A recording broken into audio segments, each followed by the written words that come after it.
وہ بھی یہ کہتا ہوا جا رہا ہے مجھے علی نے مارا. جو 10 ہاتھ کے آگے مرتا ہے وہ بھی یہ کہہ رہا ہے کہ مجھے علی نے مارا. تو یہ بات میری سمجھ ہی میں نہیں آئی کہ آخر آپ کتنے علی کو لے کر آئے ہیں. پیغمبر نے فرمایا کہ چونکہ مسلمان یہ جنگ ہار چکے تھے, اللہ نے مسلمانوں کی مدد کے لیے فرشتوں کو نازل کیا اور یہ سب کے سب فرشتے علی کی شکل میں نازل ہوئے تھے. اسی لیے تمہیں میمنہ پر بھی علی نظر آ رہا تھا, میسرہ پر بھی علی نظر آ رہا تھا. ایک مرتبہ سلمان فارسی نے یہ ہاتھوں کو جوڑ کر پیغمبر سے پھر ایک سوال کیا, یا رسول اللہ جب فرشتوں کو نازل ہی ہونا تھا مدد کرنے کے لیے تو یہ کیا ضرورت تھی کہ علی ہی کی شکل میں نازل ہو جائے؟ اتنے بڑے بڑے جلیل القدر صحابہ تھے, کسی اور کی شکل میں نازل ہو جاتے. ایک مرتبہ پیغمبر کی تیوریوں پر بلایا, اے سلمان کیا کہتا ہے, کسی اور کی شکل میں تجھے معلوم نہیں ہے؟ علی معصوم کا نام ہے اور معصوم کی جگہ کوئی غیر معصوم لے ہی نہیں سکتا ہے. اللہ نے علی کی شکل میں فرشتوں کو نازل کیا. صلوات پڑھتے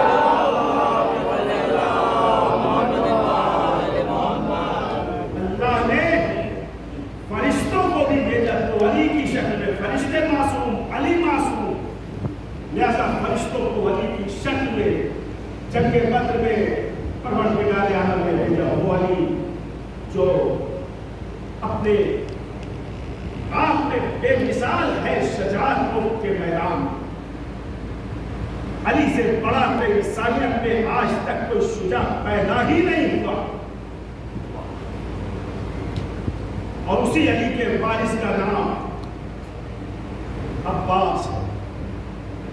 عزاداران مظلوم کربلا چاہا تھا کہ کچھ فضائل کے گوشے نکالوں, لیکن ہمارے وقت میں گنجائش نہیں ہے.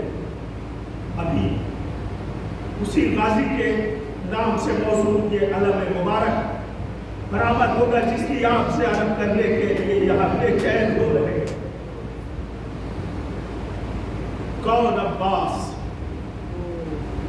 علی کی تمنا کا نام عباس ہے, زہرا کی دعا کا نام عباس ہے. ابو الحسن شہزادی جاتے جاتے یہ کہہ گئی کہ اے ابو الحسن, ایک بچہ عالم وجود میں آئے گا, جب وہ بچہ عالم وجود میں آئے گا میں تو نہ رہوں گی, لیکن میرا سلام اس عباس کو کہہ دے.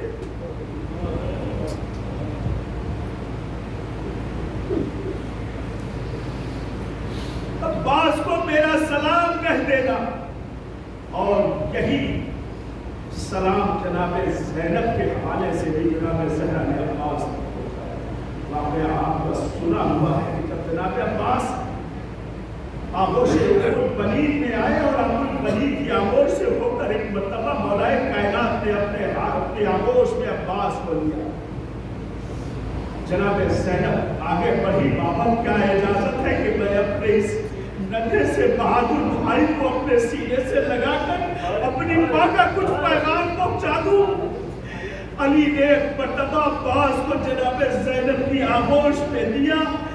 تاریخ لکھتی ہے کہ جناب عباس کو زینب نے اپنی آغوش میں لے کر کچھ دیر تک اپنے سینے سے لگا کر, اور راوی کہتا ہے میں نے دیکھا کہ جناب زینب نے عباس کے کانوں میں کچھ کہا.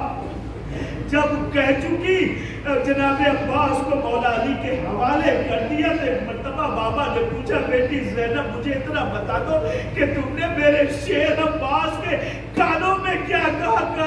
بابا میں نے اپنے شیر بھائی کے کانوں میں کچھ اور نہیں کہا, بس ابا کی ایک وصیت تھی جس وصیت کو میں نے پہنچایا ہے.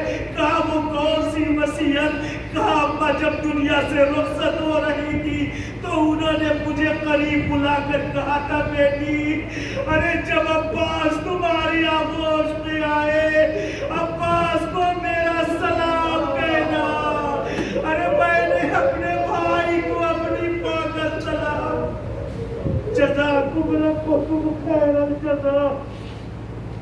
عزاداران مظلوم کربلا, کہ وہی عباس ہے جب تھوڑا اور قد بڑھا, جب عمر تھوڑی سی بڑھی ہے, چلنے کے قابل ہوئے ہیں. ایک روز جناب زینب اپنے صحن کے اندر, گھر کے صحن کے اندر جناب عباس کی انگلی پکڑ کر صحن خانہ میں